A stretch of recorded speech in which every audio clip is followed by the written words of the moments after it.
Hello and welcome. For those of you who don't know me, my name is Ms. Delaney, and I am one of the mild SDC teachers at Monte Vista. I've prepared a quick little presentation just to go over and explain a couple of things about the tutorial class.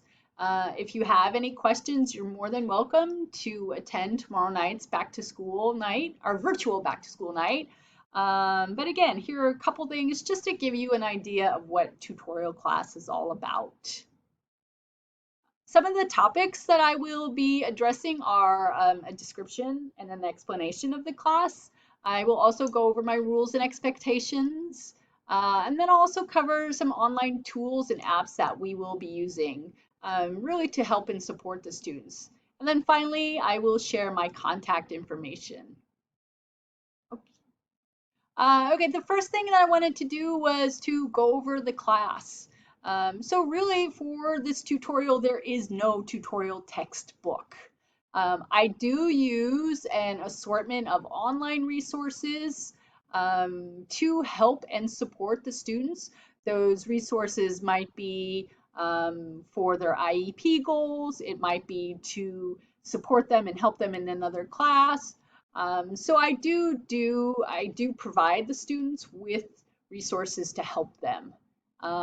One of the things that I will be also working on are just skills to prepare the students for life after Monte Vista. So work ethic skills, job skills, life skills. So just again, things that the students will need once they've graduated from high school. Something else that, and Ms. Correa will also be teaching a tutorial class this year. Something that we will do is we will help the students really utilize their skills and their abilities. A lot of times students are really strong in one area, but they don't know how to use that to benefit them. So, for example, if they're really visual learners, we give them all the tips and the tricks to use that strength to benefit them in their education and later in life. So that's another thing that Ms. Correa and I will be doing in the tutorial class. Um, Something else is working on IEP goals. So this tutorial will be a good opportunity to work on your child's goals that are written in the IEP, because a lot of times I don't get to see students in their English class because Ms. Correa will be teaching English. So I will use this to see how they're doing in the reading or, see how they're doing in their math.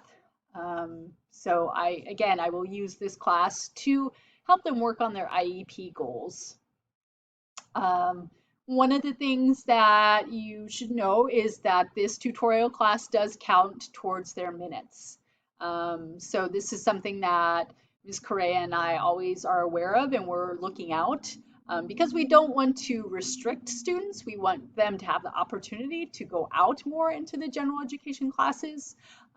So that's why we don't offer this class to every student as much as we would love to do that every year to every student.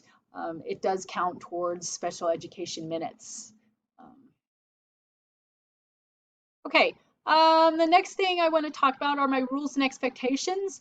This is in my course policy, and I just wanted to give you a little explanation, because really I am all about fostering choices and consequences, and that's what I really want the students to take away. There are no bad students, there are just bad choices or poor choices, or better choices.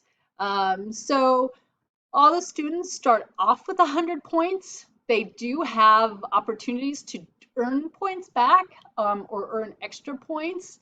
But I do have a system of -1 point, -2, or -5. And again, this is really to foster that learning environment where people can feel safe and everybody is encouraged to express themselves and really grow, but in a respectful manner towards each other. So again, I start off at if there's a minor infraction, it's 1 point, and minor infractions are like language or eating, but it increases. 2 points are if you're doing something you're not supposed to, if you're off task. And then it escalates to 5 points of being disrespectful, destroying property, being unsafe, putting other people in an unsafe position. So in this situation, if a student keeps making a poor choice and is losing points, at that point, I will involve parents and administrators. And this also includes, some of these deductions also include if students are not following my video conferencing expectations, which is also in my course policy. So generally in that, I will give them a kind warning, and if a student continues to make a poor choice in my video conferencing class, then I will exit him or her, and that child will not be allowed to return, and they lose 5 points. But again, I have opportunities for students to earn back points. So if I see something that a student has gone above and beyond, I will give them extra points. So, all right, some online tools I've used in the past and some new ones. Edpuzzle, I love. I've used that a lot. It's a great interactive way for the students to see videos and get engaged, and also to flip the class. I really like Edpuzzle, and again, I've used it in other classes, and I've used it a little bit in tutorial already. But definitely it's a great tool. IXL is something new this year I'm excited about. The district has gotten a license, so I haven't done a lot with that, but I am excited. And then Khan Academy is always a great resource for videos and explanations about science or math. Something I used last semester for our phase 2 of learning was the PBS website. They have a website for called Learning Media, and they have all the subjects. They have science, history, anything you could want. They have resources for. Again, I talked a little bit about Common Lit, but that's a great website that I use. I've used in the past, especially when trying to assess a student's IEP goal. And then something that Ms. Correa and I also have are subscriptions to Scholastic magazines, which we love, and I've definitely used those. And those are also a great way to assess a student's IEP English goals, because they have a lot of like reading or comprehension or text evidence work that we can do with the student. Okay, some apps that I've used in the past and a new one. So I've used Flipgrid and Poll Everywhere. Again, they're great interactive ways to really engage the student. I've also used Kahoot, but Remind is something new that I'm really excited about. Just a way of keeping students on track.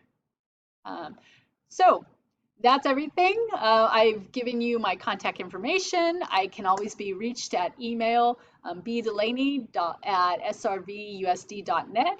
I've also given my cell phone 408-7759 and the classroom phone for whenever we return, which will, fingers crossed, be soon. That is 314-1932. So please don't hesitate to reach out to me, and I look forward to seeing you tomorrow. Take care. Bye.